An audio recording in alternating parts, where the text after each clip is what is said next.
Caraïbes, la baie des Caraïbes. En fait, nous sommes dans la période de la fête patronale de la commune. Et tout ce que vous voyez là, c'est l'organisation qui se met en place pour le spectacle demain, dimanche pardon. Dimanche. Donc le podium avec des échoppes, tout ça là, des abris.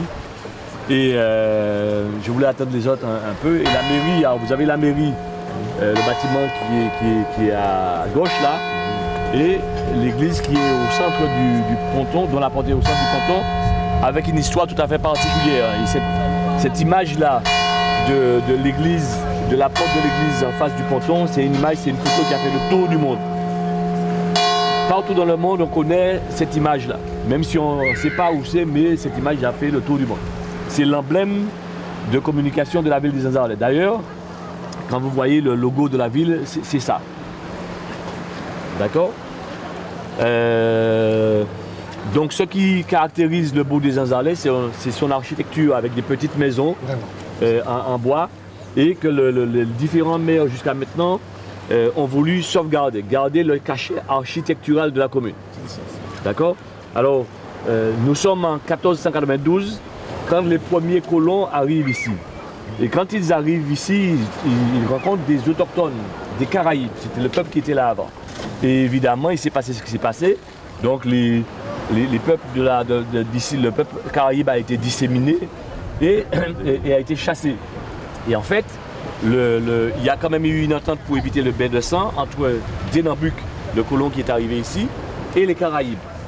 Et en fait, donc les Caraïbes ont été chassés et le colonisateur a pris possession, mais a quand même gardé le nom de Harley pour nommer la ville.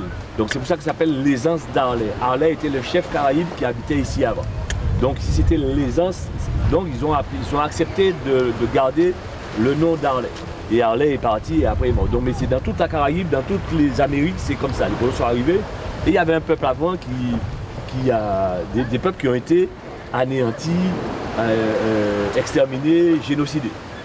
Voilà. Et l'histoire de cette église-là est extraordinaire également parce que en fait, donc en 1762, donc il y a alors après 1500, évidemment il y a eu des guerres coloniales entre l'Angleterre et la France pour la possession de la Martinique, pour la possession de la Guadeloupe, pour la possession de Sainte-Lucie, toutes les îles de la Caraïbe. Et je vais m'arrêter à la Martinique. Donc il y a eu différentes guerres. Et en 1762, donc il y a eu le Zanzarlais ici, c'est le théâtre de combat entre les Anglais et les Français. Et donc il y avait juste derrière une habitation avec des esclaves et l'armée française a appelé en renfort les esclaves pour les aider à vaincre les Anglais. Qu'est-ce qui s'est passé? Donc les Anglais, quand ils se sont avoués vaincus, donc ils ont brûlé le bourg des Zanzarlais. Ils ont brûlé l'église. Et quelques années après, donc on a un notable des Zanzarlais, c'était un monsieur Larcher Saint-Henri, qui a reconstruit avec ses propres deniers cette église. Et depuis, cette église s'appelle l'église Saint-Henri des Zanzarlais. Et Saint-Henri. Et par rapport à son histoire, par rapport à son cachet aussi, cette église est classée parmi les monuments historiques de la Martinique. Et chaque année, après le 14 juillet, donc c'est la fête paroissiale. Le 13 juillet, c'est la fête de Saint-Henri, la fête, le saint patron de la commune. Et c'est pour ça qu'on fait la fête à cette période-là. Et c'est pour ça aussi que le jumelage se fait dans ce cadre-là. Voilà. Donc, autre chose qui caractérise les Zanzarlais, c'est une baie avec une eau écarlate. Hein, vous pouvez voir vos pieds quand vous êtes dans l'eau. Et puis, on peut se baigner en toute tranquillité. Vous avez là-bas un rocher. Et là, c'est un véritable aquarium. Donc, vous allez là, vous allez voir plein de petits poissons, plein de coraux là-bas. D'accord? Je ne vous demande pas d'y aller maintenant, mais peut-être que vous aurez l'occasion d'y aller avant de partir. Vous allez prendre un bain. D'accord? Et puis, ce qui caractérise le village aussi, c'est la présence des pêcheurs. Alors, c'est pas dans les se constitue de plusieurs anses. On a 18 km de littoral. Et la ville se compose de petites anses. Les autres, ce sont des Antilles dans le village. On appelle ça une anse. Petit golfe. Donc, il y a plusieurs anses. Et les pêcheurs se sont implantés dans plusieurs anses. Ici, c'est une des anses où on trouve des pêcheurs, mais ce n'est pas là où l'effectif est le plus important.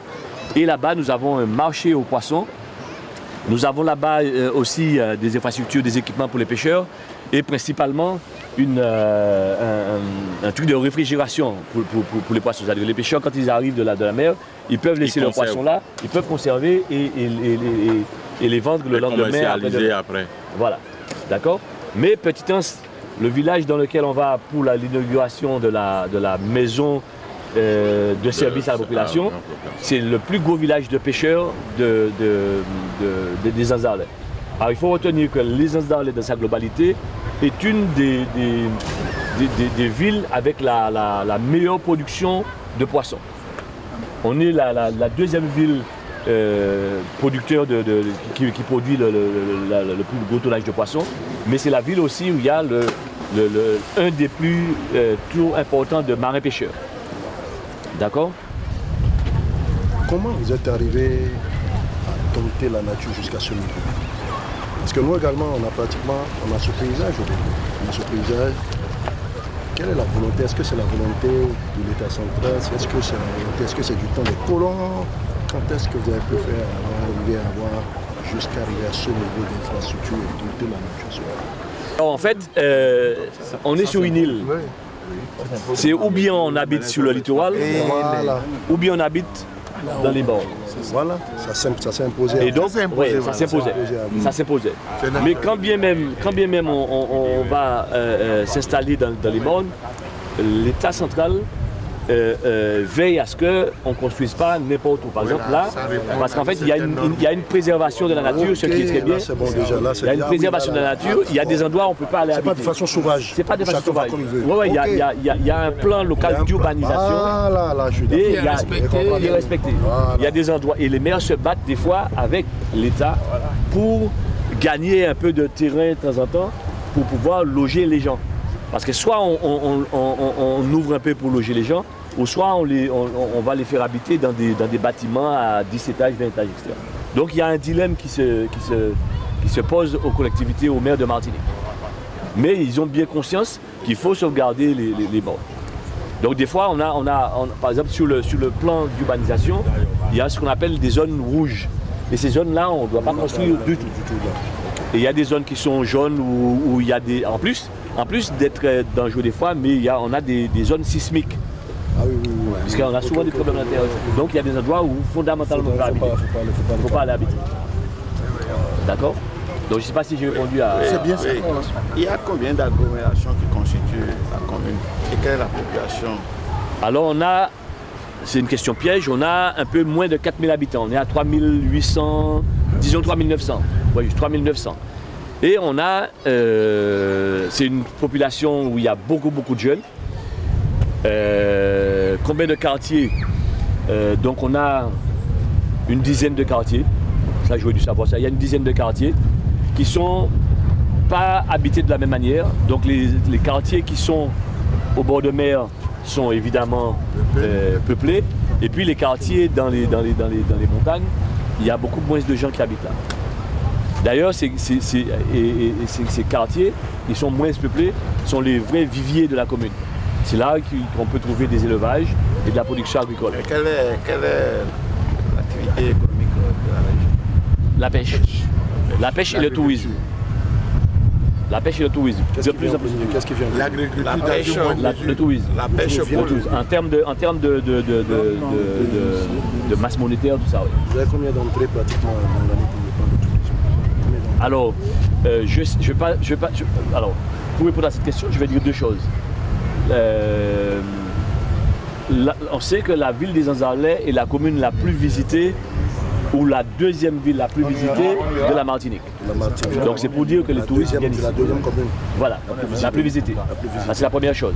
La deuxième chose, c'est qu'en fait, effectivement, on a un problème d'hébergement au niveau des hôtels. Il n'y a pas de grands hôtels. Ça a été longtemps un choix, mais qu'on est en train de revoir. Par contre, il y a énormément de touristes qui habitent chez les habitants.